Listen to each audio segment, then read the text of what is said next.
Hello, welcome. Welcome to the Fearology course. This is Module 1. My name is Sim Olick, by the way, if you didn't get that earlier. So we are talking here on Module 1 out of a 3-module series. Module 1 being titled, Are Limiting Beliefs Holding You Back?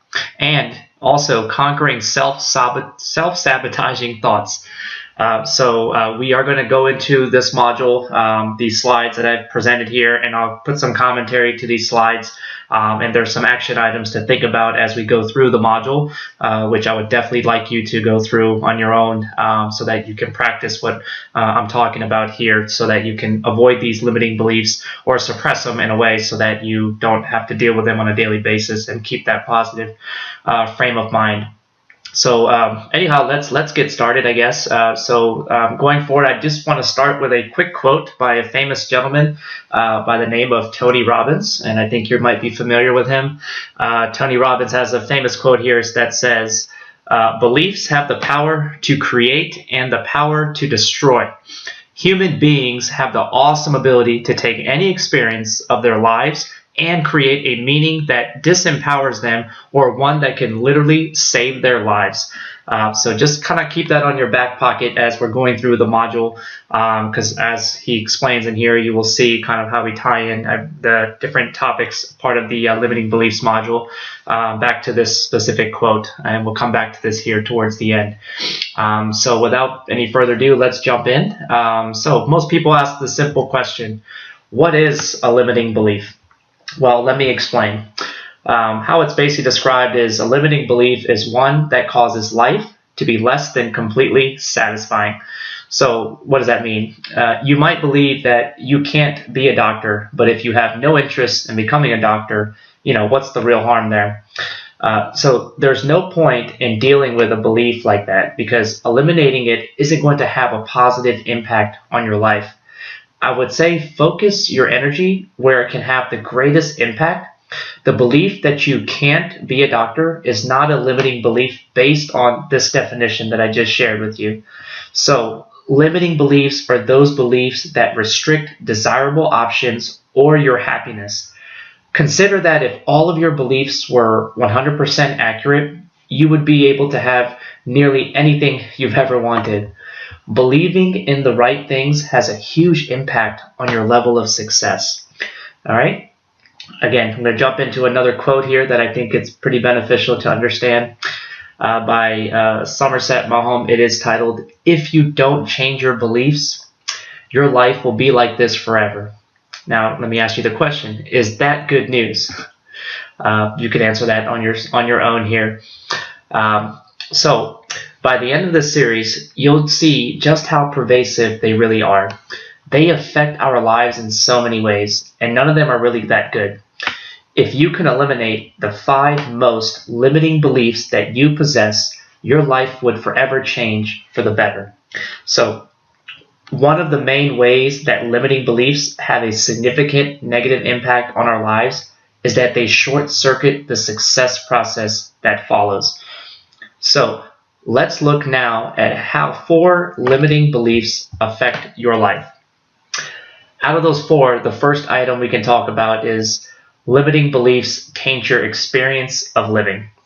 See, you will do fewer things over the course of your life when you're constricted by your limiting beliefs. Imagine what your life would be like without any limiting beliefs.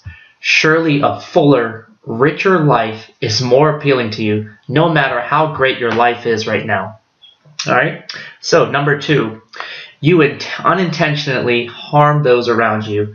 Even with the best of intentions, you affect others with your limiting beliefs. You'll likely teach your children false ideas that limit them and even affect your friends with misinformed advice. All right. Now, jumping to number 3. You fail to grow fully as a human being. So it can be useful to view life with the purpose of eliminating your limiting beliefs and experiencing everything in the world that appeals to you. So let me ask you this. If you could do those 2 things, what kind of life would you have lived over the course of your lifetime? And another question to kind of think about here. What path are you on right now? So think about that for a moment and kind of let it sit in, and definitely come up with some responses internally. You can talk it through yourself. Again, you have these modules for good, so definitely watch this over and over again, and practice what it's telling in some of these questions and answers.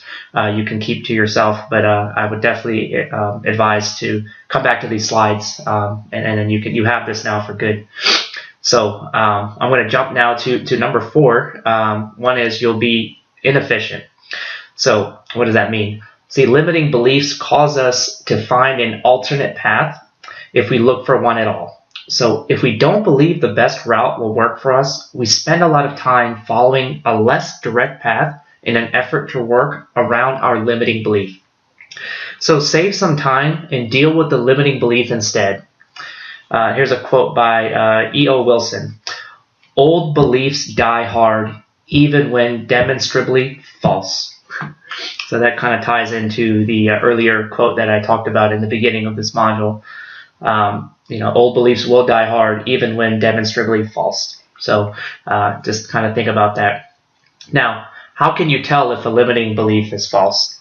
Obviously, there are some things that are essentially impossible. A 50-year-old man that's never played basketball won't become a professional basketball player, let's be honest here. So some limiting beliefs are accurate, and it would be silly to argue otherwise. However, most of our limiting beliefs are inaccurate. A limiting belief could be false if it's not based on experience. So if your belief isn't based on actual personal experience, it's likely to be false. To a large extent, you don't know what you can and can't do until you try. Many times, you might have to make 100 attempts or more to know the truth. It's not based on a physical limitation. Just like our basketball example I just talked about earlier, there are things we physically can't do. I mean, think about it. You can't lift 50,000 pounds over your head. You can't flap your arms and fly to the moon, right? That'd just be ridiculous. Of course, you're not going to do that. So how do you acquire these limiting beliefs? Well, limiting beliefs are pervasive in our lives. You probably are aware of many of them, but many sneak into your thinking patterns. Limiting beliefs come from a variety of sources. Some of those sources might even surprise you. Many of these sources were actually trying to help us, so don't blame them. They simply believed the wrong things too. Here are but a few that we can actually review right now. One of the first things and most important is family.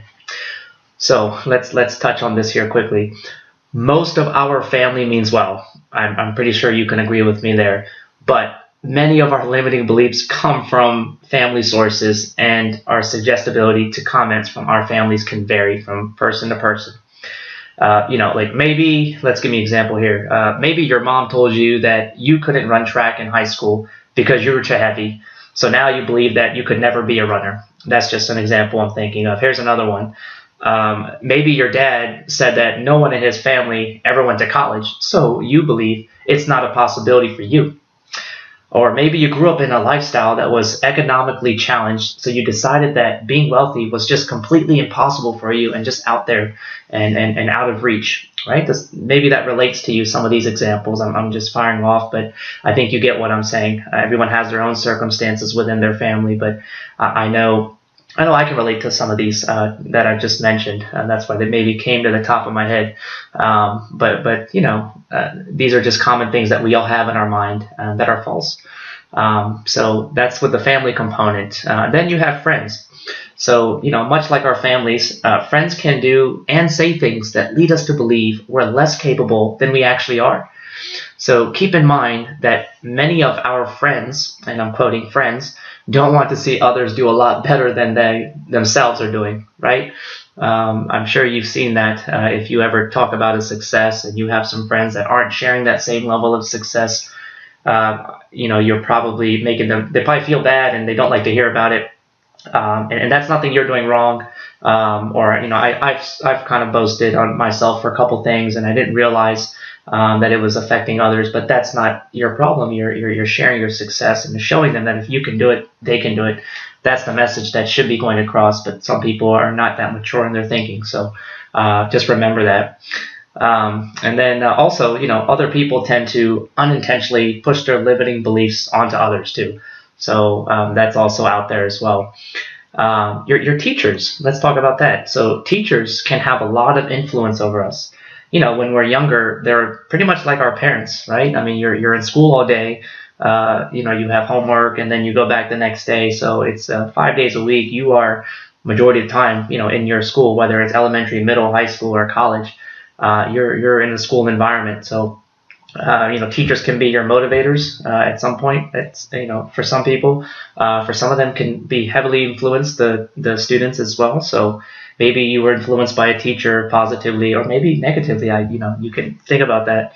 But later, teachers are almost like our boss, right? They're people too. So some of them have their stuff together, you'll see, and some are kind of out there, and you kind of avoid them and whatnot, which is important. Of course, you want to avoid any negative people in your surroundings because that affects you. But I think you get my point there.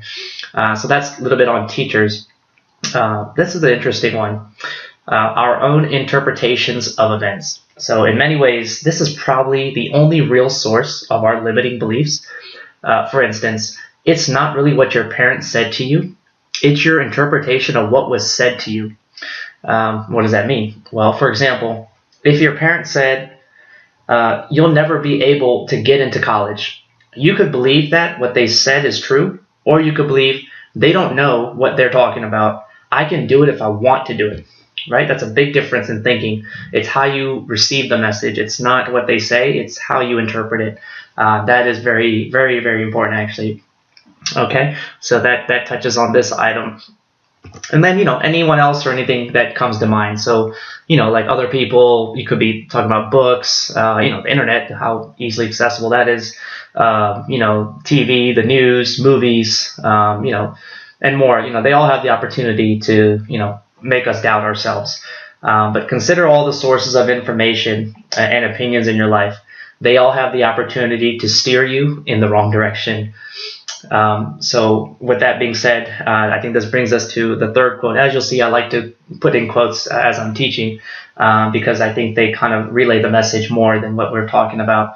So this is by William Leon Phelps, and that quote is, "If you develop the absolute sense of certainty that powerful beliefs provide, then you can get yourself to accomplish virtually anything, including those things that other people are certain are impossible." Okay? So again, that's just how you receive the message. Someone can say to you a number of things, but it's going to be how you turn back and interpret it and respond is really what is going to be the belief in your mind. So if you have that confidence, again, one of the modules that we'll get to in this Fearology course, but that is going to be a key component of that part. All right, so let's go ahead and jump in here. So discovering your limiting beliefs. So to change anything, you first must identify it, of course. It's important to stay relevant. So we all have tons of limiting beliefs, but the truth is that many of them are completely irrelevant. Only worry about the limiting beliefs that are going to have the greatest impact. When you've dealt with those, you can deal with and all the others, right? Because if you're dealing with the highest ones on your list and the most impact, then anything less than that is going to be a piece of cake, right? I mean, that's just common sense. So just definitely itemize it in that kind of form or fashion. Part of being successful is focusing on the most important issues in your life. Remember to keep that in mind as you go through the process of discovering your limiting beliefs. Now, let's look at 4 ways to discover your actual limiting beliefs. The first one here is make a list of the areas in your life where you feel challenged. So if you have an area of your life that displeases you and you're not actively doing something to fix it, then it's a pretty good bet that you have a limiting belief. Otherwise, doesn't it make sense that you'd be doing something to change the situation? So your behavior is an indicator of your beliefs. Consider how you're doing in the following areas. Let's talk finances. So are you feeling financial pressure in your life? Do you have all the things you need or really want? How much money do you have in your savings? Do you have the income you desire? And is that income even secure? Is it in a place where you have access to it, or is it just somewhere sitting in an account where through the market volatility, is it going in the direction that you don't want. So where you keep your money also is very important. And that builds a sort of level of confidence when you know you have a certain level of income in your accounts. So that's kind of on the finances piece. Let's talk about relationships. See, relationships are very key. So are your relationships satisfying? Consider your intimate relationships as well as your relationships with your friends, your family, your coworkers, your coworkers, right? Those are the most people you're involved with on a daily basis: family, friends, and coworkers. So definitely define those relationships as you go through this course. Next, health. So are you taking good care of yourself? How is your weight? Now, this is, when anytime a new year comes, right, that's the first thing people check and make resolutions. But do you keep up with those kind of items throughout the year, or is it just a, quarter one initiative, that people make from January to March, and then from there they're, they forget what they said. So how you track yourself, that's important. So your health is very important. All the money in the world is not going to mean anything if your health is subpar. So I would even put health at the top of the list, in my opinion. Maybe I'm just super health conscious, but that's just how I think. Do you go to the doctor regularly? For your checkups. That's important. Making sure that there's nothing irregular happening that you may not be aware of, but a doctor can see from the inside. So that's critical. All right, now how about the fun part? Fun and adventure. So are you doing the things that really you want to do? I mean, do you dream of going to Europe, or let's forget Europe? Do you dream of going to their islands or cruising or I don't know? Just what's your dream life? What are you doing? Any of those things? Have you done any of those things in your life? There's an example here. Do you want to play the piano? And you never have. Maybe piano's not your thing, but did you want to sing? Maybe you're a singer. You just sing in the home, but you've just always been shy to go out and really do something. Whatever you enjoy doing, I'm going to tell you to go after it and do it, because you'll be living life when you start doing the things you really enjoy doing. I can tell you that. If you're doing a job and then you kind of hate waking up to go to that job, you're obviously not doing what you should be doing, because you should be doing what makes you happy. All right, I'm not going to go down further path on this, but I think you get my point. All right, now identify the beliefs that are contributing to your challenges. So here's an assignment here for you, and you can come back to this because I don't want to go through spending time on for you to write all this out right now, but come back to it. But first, make a list of all your beliefs, good and bad, regarding the challenges that you may have identified in the past. Now, don't attempt to filter them as positive or negative while going through this process. Just get them all listed as you brainstorm and examine them later. So what do I mean? So let me give you kind of a short example of what I'm talking about. So let's say making over $100,000 a year is really hard, or I'll never be wealthy. Rich people are dishonest, or I'll never have enough money to have a nice house. If I'm rich, how about this one? This is my favorite. If I'm rich, people would try to steal from me. I hope you never thought like that, but you'll hear sometimes people think that way. That's why they don't want to acquire lots of money.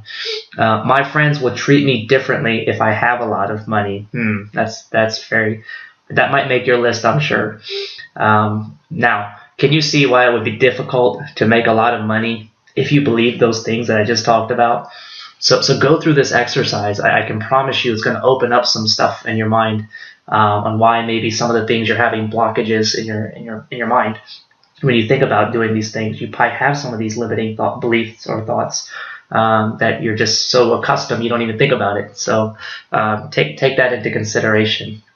Then you want to identify the beliefs that are obviously holding you back. So think about which beliefs are having the greatest negative impact on your life. One way to do this is to consider how your behavior would change if that belief were eliminated from your life completely. So don't just guess which beliefs are the most damaging.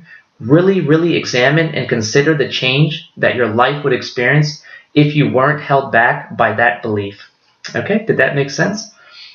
Okay, so let's jump into the fourth one now. Put those negative beliefs in order. Start with the limiting belief that you feel is creating the most challenge in your life. Put them all in order from the belief having the greatest negative impact to the least. it makes sense to spend your time where it's going to do the most good. Prioritizing your time is always a valuable strategy. So now that you have a list of your limiting beliefs and have them in order, it's time to start dealing with them. Now let's look at some ways on how to eliminate a limiting belief. Follow this 7-step process to banish your limiting belief. First, read the belief out loud and ask yourself, do I really know that this is true? Have you experienced this yourself enough times to be confident that it is true? Remember, you can't accurately draw conclusions from a limited number of experiences. Do you really know that this belief is true without a shred of a doubt? Again, ponder that thought. Second, where did you come up with this belief? For example, did your limiting belief about money come from your mom? Was your mom a wealthy person? If she wasn't at that time, then she's probably not a reliable source of that type of information. After all, an expert on money would be able to have a lot of it. If someone hasn't had a lot of money, then they don't really know how to accumulate it or what it means to have it. Consider whether or not the source of your belief is a valid source. See, your belief should come from your own personal experiences and from the advice of experts. That's it. If your dad wasn't a great college student, you can find a better source of information about what it takes to be successful in college. Any other source of information you should consider suspect. So rely on the experts. They are easy to find with just a little research. After all, there's no reason to take stock tips from a homeless person, right? That's kind of what we're doing, and I'm just using that as an example, but that's what a lot of us do. We're looking at people we think are experienced in these areas, but they're just giving opinions, and as you know, opinions are free, right? Anyone can give free advice. But you got to talk to the experts and then really get their opinions or pick their brain on what you need to do.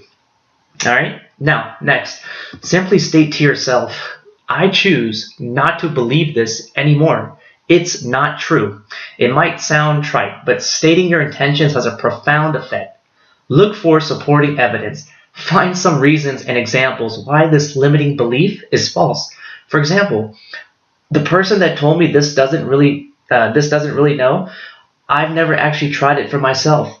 I've seen others that are less capable than me be successful at this. At the very least, you should feel a sense of doubt about that limiting belief. If you don't, then keep coming up with more reasons. Get online, read some articles by someone that you feel is truly an expert on the topic of your belief. Search for examples that belief is false. Create a new belief that serves you. This will be the opposite of the limiting beliefs, or at least something along those lines. Create a belief that will improve your life and support your ability to take action to make your life better. Find examples to support this new belief. Any belief will be more stable if it has supporting information and evidence. Really try to prove that it's true. Imagine that you had to prove to someone else that your new belief is accurate. That should get you where you need to be. And when you have all this figured out, the next thing you want to do is you want to measure yourself. Each day, check yourself. How do you feel about your new belief? How do you feel about your old belief? Check your gut.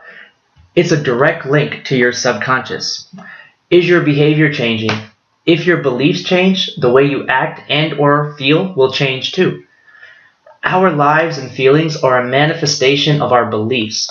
If your beliefs have really changed, your life will change as well. Believe me on that, guys. All right, now, number 6. Go back to your list of limiting beliefs. Keep working on your list of negative beliefs. Work through those items and continue to add new items to it. You'll find that you'll discover new limiting beliefs as you start making progress in your life. As you experience new things, new limiting beliefs will show up. These are beliefs that you didn't know you had until this point. As you set new goals, new challenges will present themselves. As you learn and experience more, your objectives change, so the limiting beliefs you have will change also. Maybe you'll decide 10 years from now that you want to be a doctor.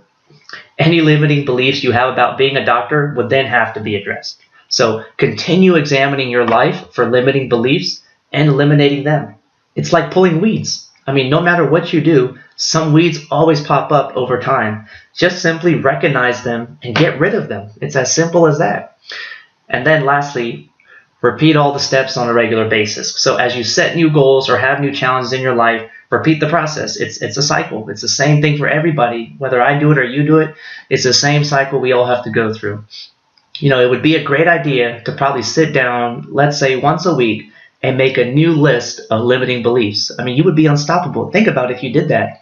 If you wrote down every belief you had and then crossed them off your list on a way to overcome them, I mean, your mind would be so clear and focused, you could honestly do anything. So I would highly encourage you to go for that. And there's no reason why you can't remove these limiting beliefs from your mind. And as we kind of wrap up the limiting beliefs part of this module, let's end on a quote with Joy Page. So what she says: "Sometimes all it takes to change a life is to decide which beliefs do not serve you and to literally change your mind about those beliefs." Right? Exactly what we just talked about. See, limiting beliefs really do put our lives in a stranglehold.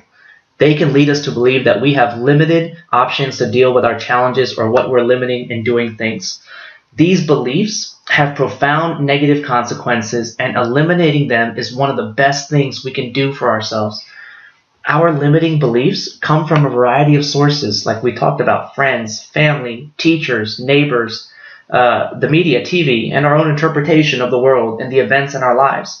I mean, in many cases, the source of the limiting belief truly had our best interest at heart. The people around us have a significant effect on us, right? So, as we talk about here, a new belief will leave clues in the form of new behaviors and different results. Measuring yourself and your life is important. This measurement process is critical, both to see if the new belief is in place and if it is indeed an empowering belief. By systematically going through all of your limiting beliefs, it's possible to dramatically improve your life. Always remember that new limiting beliefs will occur over time, and it's important to check yourself for these new limiting beliefs. Life can be relatively easy and simple. Deal with your mental obstacles, and you'll see those are the biggest obstacles you have. Look at your limiting beliefs today. I can guarantee you your life will never be the same. All right? I hope that really made sense as we talked about limiting beliefs and how to overcome them. It really is a simple process. It's not all that to it. Again, reference this material as you're going through the Fearology course. But on top of the limiting beliefs, I added on another extra kind of bonus here where I'm going to talk about self-sabotage and how to banish self-destructive behaviors. So let's kind of just talk through this one, and then we'll wrap up this module itself, and I'll talk about what's coming up next. So self-sabotage. Say that 10 times fast, right? So self-sabotage, while seemingly easy to define, it can be made up of a complex set of actions. If you've ever found yourself interfering with the positive parts of your own life, you've experienced this intricate set of thoughts, feelings, and behaviors. But don't worry, you can unlearn these habits today. I mean, honestly, you can change this instantly. Self-sabotage involves engaging in behaviors that lead to results you don't want. Maybe you've heard of the old expression, shooting yourself in the foot, right? I'm sure you've heard that. So if so, then you understand the concept of self-defeating behaviors. When you do something that ultimately hurts or thwarts you in some way, you engage in this self-sabotage behavior. So by performing these destructive actions, you're bringing negative experiences and situations into your life. So the process of self-sabotage usually begins in your thoughts and feelings. Then you make a choice based on those ideas and emotions. So here's an example of self-sabotage. You've been going to the gym for several months, but then you went on a holiday, skipped going to the gym for a few weeks, and gained 15 pounds. Okay, so you're embarrassed, and you don't want anyone else to see you like this, so you choose to stop going to the gym entirely. That way, no one will see you've gained weight, and definitely nobody will see you in your now ill-fitting workout clothes. So you can see the immediate consequence of your choice is that you don't have to risk being stared at by others at the gym. You kind of feel a bit relieved. You think, I'm so glad I don't have to deal with the whole health club thing. However, the ultimate result of your decision not to go to the gym is that you hold on to the extra 15 pounds or put on an even more weight. Is this what you were hoping for? Obviously, those results are opposite what you wanted when you joined the gym. The decision to skip at exercising and avoid your feelings of discomfort only compounded your challenges in losing weight. This decision exemplifies self-sabotage. Not only do you not get what you want, but you get more of what you don't want. All right. So here's one more quote here by Alice Cornan Selby. Self-sabotage is when we say we want something and then go about making sure it does not happen. I think you'll really enjoy this talk here on this part of the module, because I know I'm a victim of this and have been, and find myself sometimes still in that path. So let's go in real quick. Do you self-sabotage? The nature of self-defeating behaviors is that they tend to be pervasive in the lives of people who engage in them, right? If you self-sabotage sometimes, you probably self-sabotage much of the time.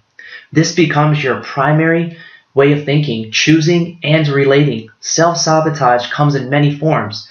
Let's take a look at some examples to show you how you might be practicing self-sabotage. Okay, let's talk about the first one. This happens all the time. Drinking too much alcohol at social events or family parties. If you drink a bit more when you're going to be around new people, you may help yourself relax a bit and be a better conversationalist. However, don't be surprised if you occasionally make a fool of yourself instead. A function of drinking too much is a reduction in your judgment, your good judgment actually. Isn't that the last thing you want if you're hoping to meet new people and make new friends? Okay, that's just the first of them. Second one, this is probably the biggest one for me that I had an issue with, saying yes when you'd actually like to say no. So agreeing to do extra tasks when you have no real desire or even time to do them is a classic way of self-sabotage. In fact, if you end up not getting something done when you agreed to do it, your friends and family will be disappointed, annoyed, or even angry with you. Most likely, these were not the results you were looking for when you said yes to the task, right? Think about that. So, insisting on your own way. Many of us do this out of a desire to seem knowledgeable and capable. But how do you suppose people feel about you if you refuse to cooperate and instead must have things your way? Do they respect you or see you as a person of knowledge and wisdom? If your goal is to be respected and taken seriously, you're self-sabotaging if you insist on having your own way all the time. Okay? Oh, yeah, reacting instead of responding. So acting out your feelings isn't always best. Sometimes you need to take a step back and evaluate the situation before you take action. Now, example, perhaps you feel anxious, so you avoid doing something even though you know that you ought to follow through. Or perhaps you feel angry about something a colleague said. Self-defeating behavior in this case might include lashing out at them, which would just cause further friction in your relationship. Believing and behaving as if you're always right. So deep down, if you feel you must be right and others must be wrong, you probably lack true, absolute confidence. Otherwise, you wouldn't care what others thought. When you behave this way, you destroy your relationships with others, and that's most likely very contrary to your actual true goals. True? Right, so next, refusing to take care of your body. So how can you work hard, enjoy the love of others, and live a healthy, fulfilling life if you don't take steps to take care of yourself? Regular exercise is required for all. Ignoring that fact is a refusal on your part to do all that you can for yourself and your body, which is indisputably self-defeating, right? Coming back to self-sabotage. Touching on the same thing, maintaining an unhealthy diet. So consistently eating poorly isn't healthy, obviously, whether you're skipping your fruits and vegetables or taking in just too many calories. Probably the most common self-defeating behavior in the US is knowingly overeating and consuming high-fat, low-nutrition foods. It's got to be self-sabotage in its most purest form. It can't be made any clearer. So I think we touched on health and diet. How about this one? Avoiding things that you don't want to do. So whether the object of your avoidance makes you anxious or you think it requires too much work, refusing to participate in some things can sabotage your efforts to have a fulfilling and successful life. Okay? Number 9, taking a passive stance to avoid a fight. Perhaps there are times when your feelings matter, but instead, you just keep your thoughts and emotions to yourself so you don't rock the boat. Later, though, you end up in a swamp of difficulties because of initially holding in your honest responses. Procrastinating. Even though you tell yourself you want to do something, you just keep putting it off.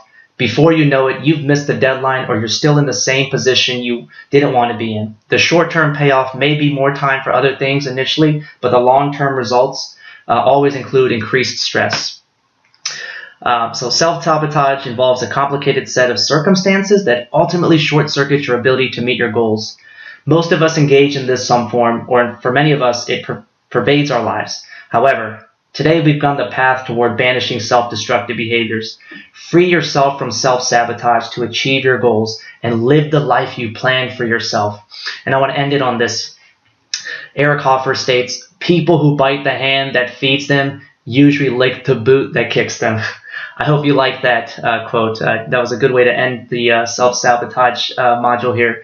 But I think we've come to the end of this module 1 with the limiting beliefs and self-sabotage. I would highly encourage to go through it once again, the whole presentation, take down notes, and do some exercises so you can use this in your everyday life.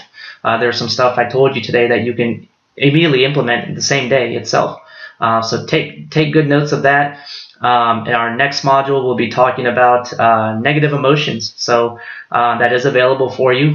You can go through, but I would highly encourage you to really fully comprehend this module before jumping into module 2, because they all kind of feed into one another, purposely put it that way, as part of the Fearology course. So with that being said, I think we'll let go here, and I will see you on the next module for the negative behaviors. And thanks, and we'll talk to you soon.